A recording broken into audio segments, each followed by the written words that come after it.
北海道十勝で農業をしている沙織です。作物の植え付けも終わり、管理作業が始まりました。今回はよくいただく質問、マルチ際の草取りの方法や、小麦を踏むとどうなるのかについてお話ししながら作業していきます。かぼちゃ畑の雑草がやばいです。マルチ際に雑草が生えているんですよ。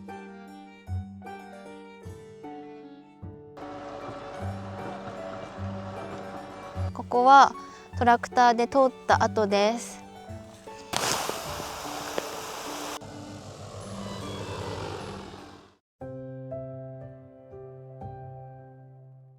こんにちは、さおりです。今日は5月の23日です。これからこちら小麦に追肥を行っていきます。小麦の追肥は雪が溶けて4月の中旬頃にまず1回目の追肥を行って、今月の、また上旬くらいにですね2回目の追肥を行っているので、今回が3回目です。だいたい小麦の追肥は2回なんですけど、今回は3回に分けて追肥を行ってみています。ということでね、今回は最後の小麦の追肥になります。今小麦はこんな感じです。4月に見た時はもう全然背丈がなくて、このくらいとかかな、すごく小さかったんですけど、やっぱりね追肥の効果がありますね。追肥を2回してどんどん大きくなってきています。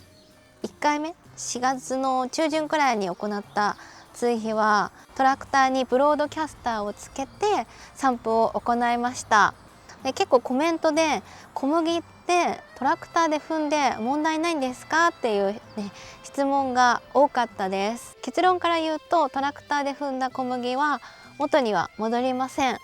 本当に4月の雪解けすぐのね、こんなちっちゃい時であれば踏んでも復活するっちゃするんですけど、やっぱりどんどんね大きくなってくるので、どうしてもトラクターで踏んでしまった部分はもう倒れてしまって収穫することはできないです。その散布するものによってはどうしてもトラクターにスプレーヤーを取り付けて畑の中に入る必要があります。なので皆さん防除棒で印を立てて、ここをトラクターで走りましたよっていう印を立てて同じところを通るようにします。結構背丈が伸びてきたので歩いてるとかゆいです。かゆい。ここがちょうどそうですね、防除で通ってますね。ここないですよね。もう潰れて黄色くなっちゃってます。ここはトラクターで通った後です。スプレーヤーは両側竿を伸ばすと24メートルなので、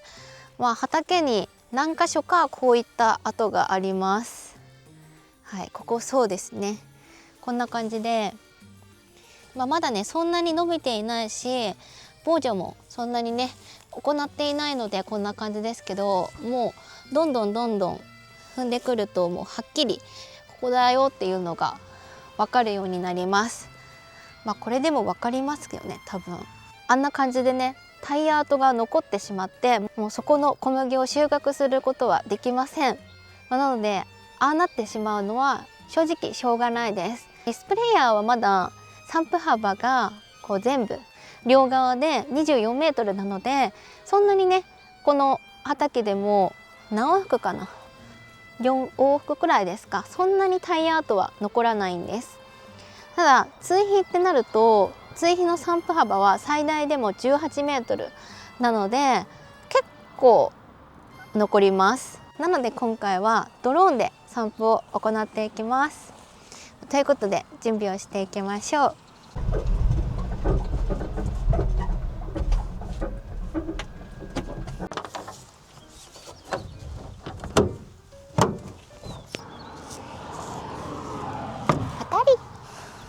前に鍛冶職人が作ってくれたドローンポートに今日は T50 を乗せてきました。で、久しぶりの T50 なんですけど、これがバッテリーですね。バッテリー4つと、今回は液剤ではなく流剤なので流剤のタンクが載ってます。これにね取り付けます。あと発電機です。はい、ということでまずはドローンをこのね台から下ろします。もちろんドローンは移動する時はちゃんと羽を閉じて、このねバックルっていうんですか、紐で固定してあります。こんな感じでねしっかり結んであるので、ちょっと今緩めてたんですけど、これをまずはほどいてドローンを下ろします。 T50 はバッテリーを外した状態でも約40キロあります。そのため機体を車から下ろすだけでもなかなか大変です。なのでドローポートに着陸させることで機体を持ち上げる必要がなくなり、作業の負担を減らすことができています。でここの畑は面積が 2.3 ヘクタールあります。これからマッピング作業を行うんですけど、結構ねあっち側はね木がざわついてます。木もね成長しているので枝が出てきてしまったり危ないことがあるので、改めてこの畑をマッピングし直して、どこに障害物があるかとかどこまで飛べるかっていうのを確認してから散布を行おうと思います。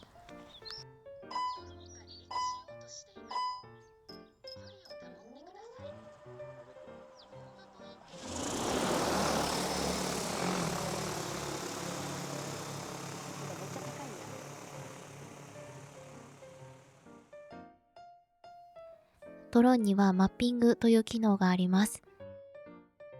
畑の上空を飛行して写真を撮影し、圃場の面積や形状、距離などを正確に測定します。そのデータをもとに飛行ルートや散布範囲を設定することで、無駄な重複散布や散布漏れを減らし、障害物との接触リスクを下げることができます。だいたい作物に散布を行うときは高さ3、4メートルで行っているんですけど、このマッピングの時は30メートル上に上がります。なのでいつも見ないくらいとんでもない高さを飛んでます。マッピング終わったので戻ってきました。あっという間に終わります。数分ってところかな。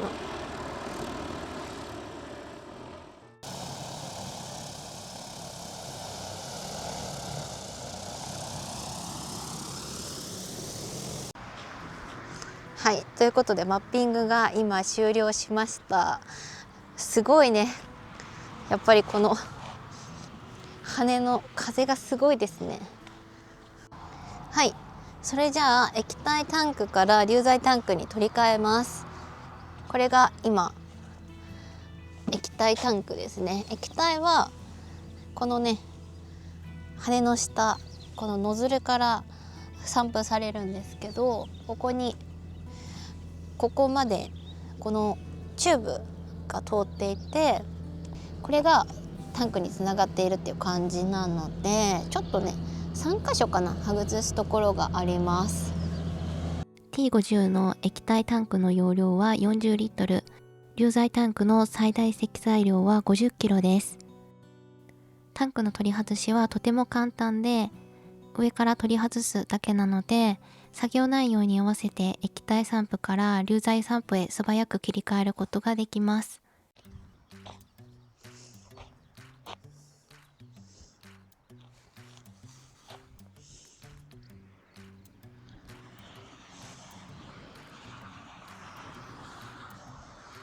ピクニックですか。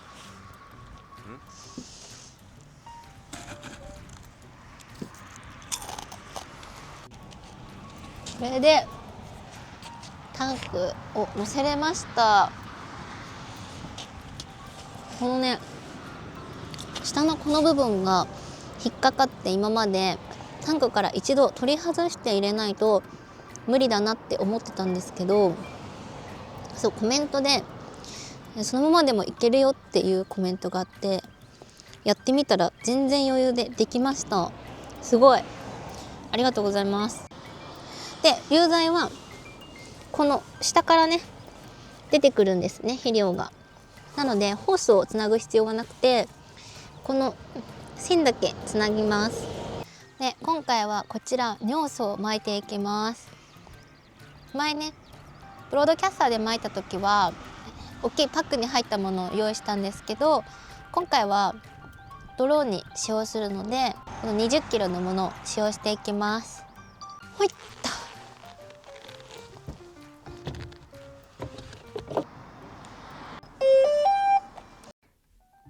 流材タンクの中を覗くと、底の方に攪拌装置がついています。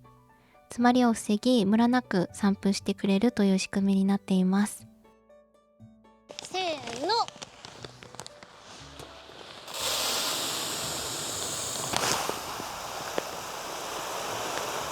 ヘルメットかぶり、よし。それじゃあ早速1回目いきます。ドローンが離陸しようとしています。距離を保ってください。防護ポイントが更新されました。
早っ。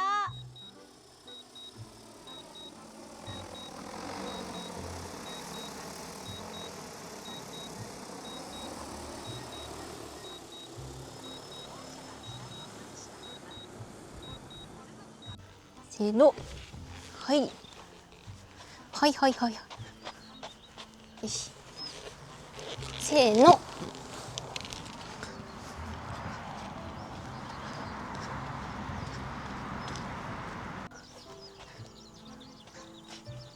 よいしょ。はい。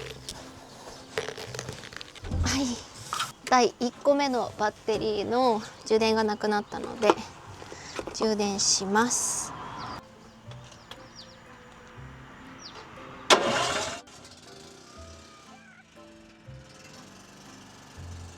散布量や飛行速度にもよりますが、バッテリーが持つのはおよそ10分程度です。そのため作業中は発電機を回しながらバッテリーを充電し、交換しながら作業を進めていきます。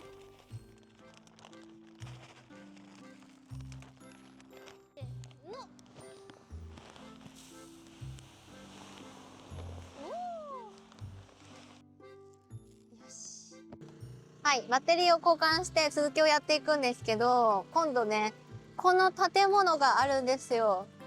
一応ドローンはちゃんと障害物を確認してはくれるんですけど、最短で飛んだりもするので、ちょっとねこの建物があるので、こっからはまず手動で飛ばして、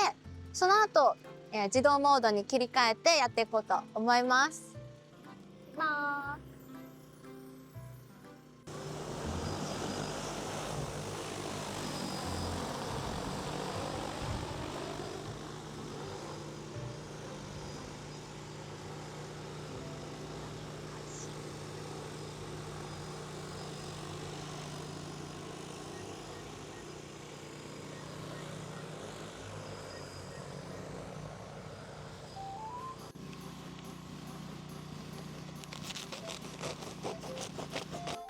ここからは尿素を入れてバッテリーを変えてという作業を繰り返していきます。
はい、無事にもうちょっとで散布が終わります。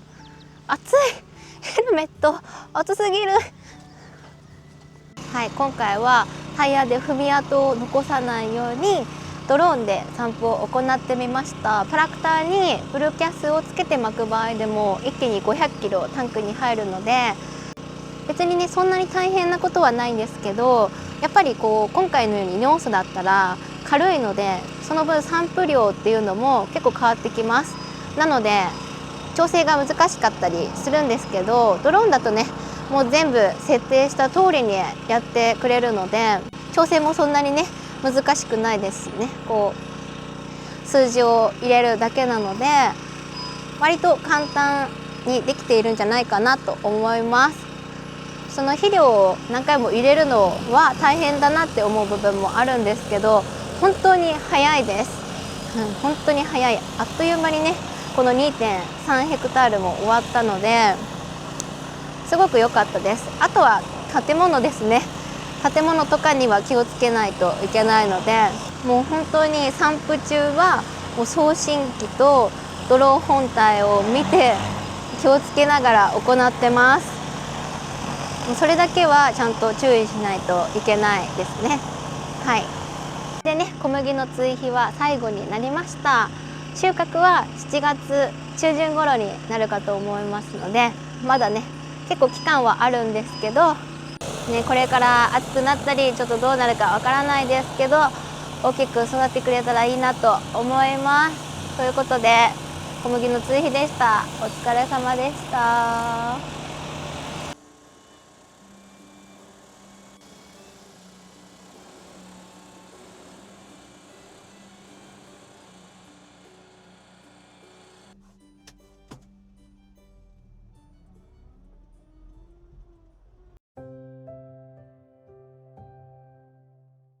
おはようございます。今日は6月の17日です。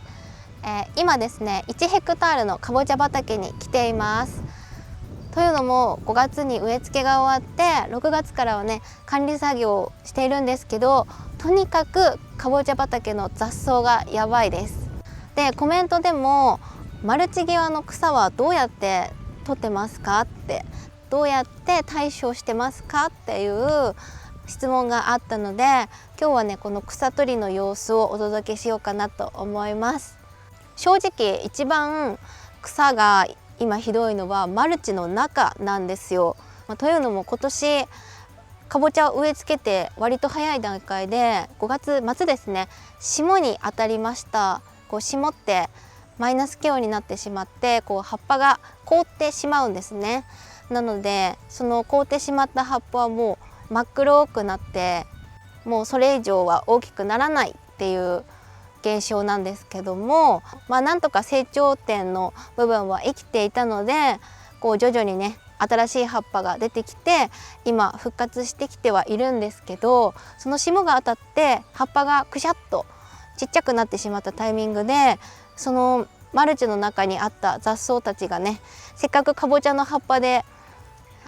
光が当たらないようになってたんですけど、光が当たるようになってしまったので、そこからねかぼちゃよりも雑草がわっと成長してしまいました。なのでマルチの中の雑草が一番ひどくて、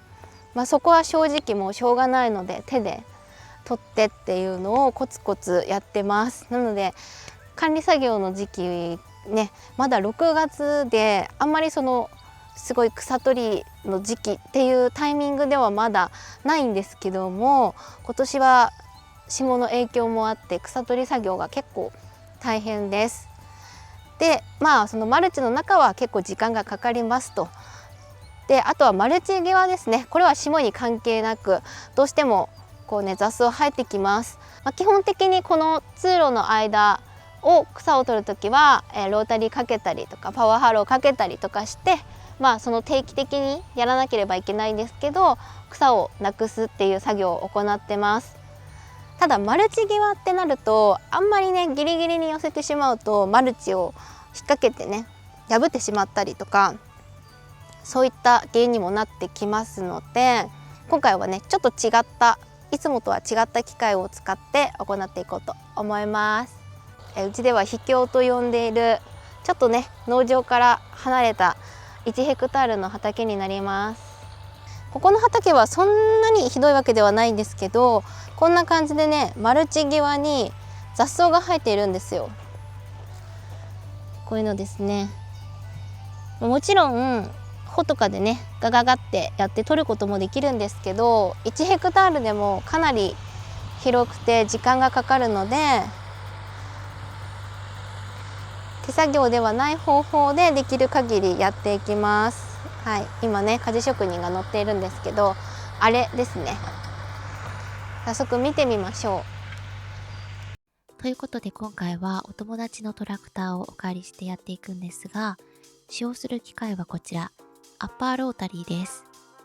アッパーロータリーは一般的なロータリーと比べて土をより細かく砕くことを重視したロータリーです。通常のロータリーは爪が上から前へ回転しますが、アッパーロータリーはその逆方向に回転します。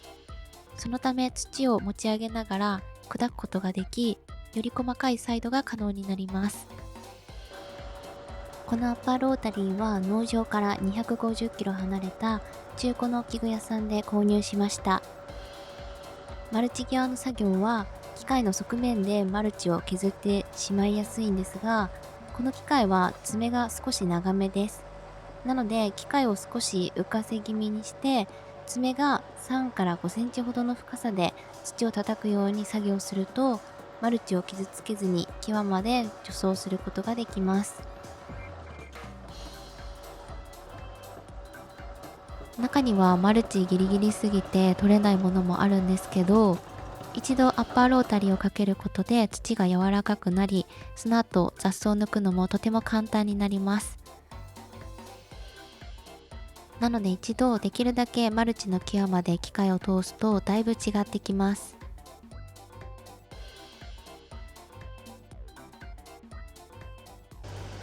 ただこれ以上つるが伸びてくるとマルチ際の草はもう取れなくなってしまうので、結構ギリギリのタイミングでした。この後つるが伸びてから生えてくる雑草についてはさすがに7ヘクタール分すべて取ることは難しいです。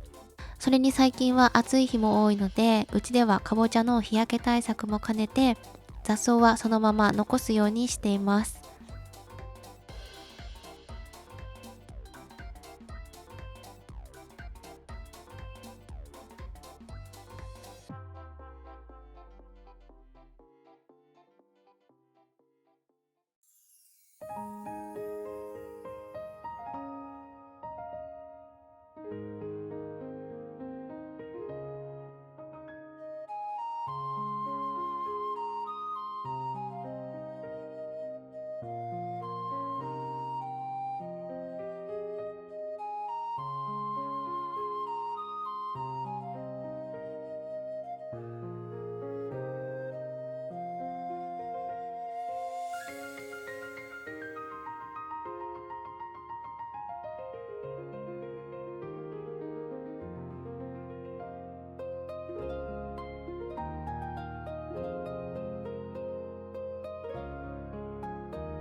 ということで